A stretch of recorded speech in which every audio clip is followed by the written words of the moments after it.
దావీదు రాజైనాక ఈ రాజ్యం లేని రాజుని అమ్మడించిన దాన్ని బట్టి ఆమె చెప్పగలరా? ఈరోజు ఎందుకు మన అందరము సంఘంలో మన బాధ్యతల్లో ఉన్నాం? మనకి ఫుల్ శాలరీ వస్తుందనే? లేదు. ఎందుకు మన బాధ్యతల్లో ఉన్నామంటే మనము రాజ్యం లేని రాజుని అంబడిస్తున్నాము.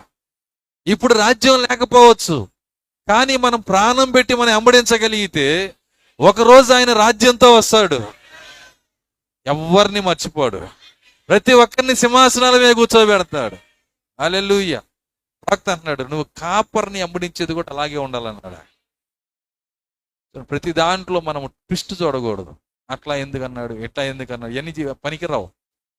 నీ తోటి సహోదరులతో కూడా నీ మనసు ఎలా ఉండాలంటే ప్రతి వాడు ఎదుటి వ్యక్తి తనకంటే యోగ్యుడని ఎంచుకోవాలా. నన్ను పొగిడితేనే నువ్వు నాతో ఉండాలా. ప్రజలకు జప్పేందంటే పొగడాలా. శారీరక లక్షణాలతో ఒకవైపు, వాక్యమును ఇంకోవైపు పట్టుకొని వెళ్ళలేవు. ఈ శరీర కార్యాలు ఆత్మచేత చంపితేనే నువ్వు జీవించగలుగుతావు, ఆయన్ని అమ్మడించగలుగుతావు.